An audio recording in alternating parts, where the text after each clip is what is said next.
Life living মানেই নতুন কিছু, লাইফ লিভিং মানেই নতুন কোনো বিষয়, নতুন কোনো স্থান, নতুন কোনো ঐতিহ্য। আজ যে ঐতিহ্যের সামনে আমরা এসেছি সে ঐতিহ্য প্রাচীন এক ঐতিহ্য, আর এই ঐতিহ্যের ইতিহাস আরও বেশি চমকপ্রদ। চলুন বাবা আদম মসজিদের ইতিহাস ঐতিহ্য সম্পর্কে এক নজর দিই।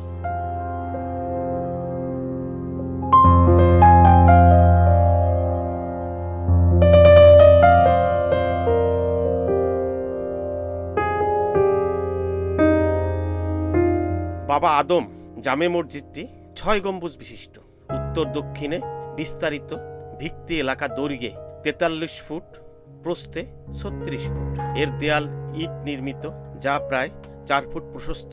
ইটের আকার 10 ইঞ্চি, 7 ইঞ্চি, 6 ইঞ্চি ও 5 ইঞ্চি সাইজের ইট ব্যবহার করা হয়েছে। এগুলো লাল পোড়ামাটির ইট।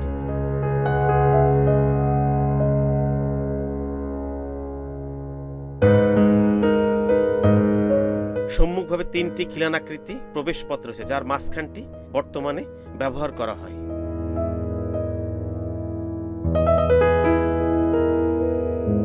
বাবা আদম মসজিদের ভিতরে পশ্চিম দেয়ালে 3টি মেহরাব রয়েছে, আর পূর্ব দেয়ালে আরবি ভাষায় একটি শিলালিপি রয়েছে।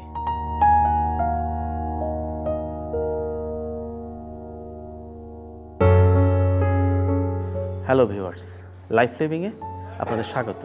আমি এখন আছি মুন্সিগঞ্জের দরগাবাড়ি এলাকাতে, বাবা আদম শাহী মসজিদ নামে পরিচিত, এবং মসজিদটি তার নির্মাণশৈলী এবং সব কিছু মিলিয়ে আপনাদের দেখাচ্ছি, এবং আপনারা দেখে অবশ্যই আপনাদের ভালো লাগবে।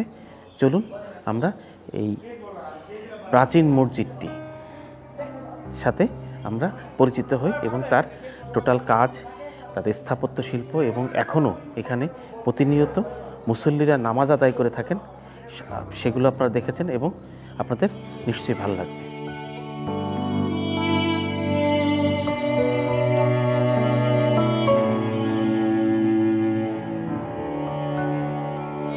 যখন ব্রিটিশ ভারত ছিল, সেই সময়ের ব্রিটিশ ভারতীয় প্রত্নতত্ত্ব বিভাগ এই মসজিদটি সংস্কারের উদ্যোগ নেয় 1909 সালে। তারপর এই মসজিদটির আর সংস্করণ করা হয়নি। 1991 সালে লোহার সীমানা দেওয়া হয় এবং বাংলাদেশ প্রত্নতত্ত্ব বিভাগের সাইনবোর্ড ঝুলানো হয়।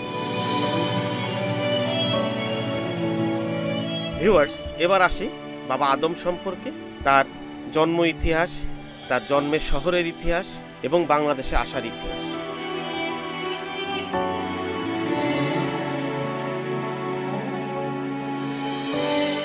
সৌদি আরবের পবিত্র মক্কা শহরের অদূরে তায়েফে 1099 সালে জন্মগ্রহণ করেন ইসলামের ধর্মপ্রচারক বাবা আদম। পরবর্তী সময় আধ্যাত্মিক জ্ঞান সাধনায় বড় পীর আব্দুল কাদের জিলানী সাহচর্য পেতে বর্তমানে ইরাকে আসেন। সেখানে শিক্ষা গ্রহণ করেন তিনি। মুন্সিগঞ্জ শহর থেকে উত্তর পশ্চিমে 4 কিলোমিটার পথ পেরোলেই বাবা আদম জামে মসজিদ, আর ঢাকা থেকে সড়ক পথে মসজিদের দূরত্ব 28 কিলোমিটার।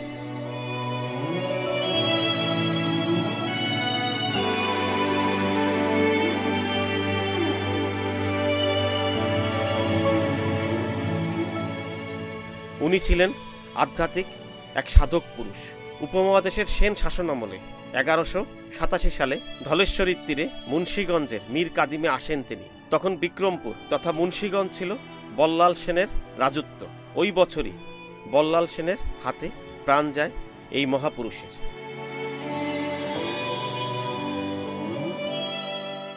শহীদ বাবা আদমকে মীর কাদিমে দাফন করা হয়। ঠিক তার মাজারের পাশেই 1483 সালে নির্মাণ করা হয় বর্তমানেই বাবা আদম জামে মসজিদটি।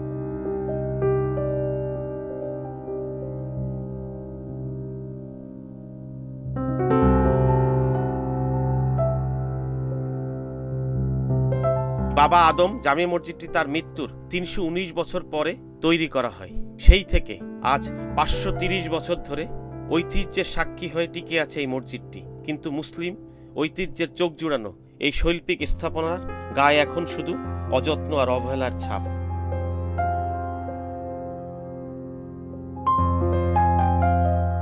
তৎকালীন ভারতবর্ষে যে কটি প্রাচীন মসজিদ ছিল, সেগুলোর একটি বাবা আদম মসজিদ। বাংলার সুলতান জালাল উদ্দিন ফতেহ শাহর শাসনামলে তার আগ্রহে এই মসজিদটি নির্মাণ করা হয়।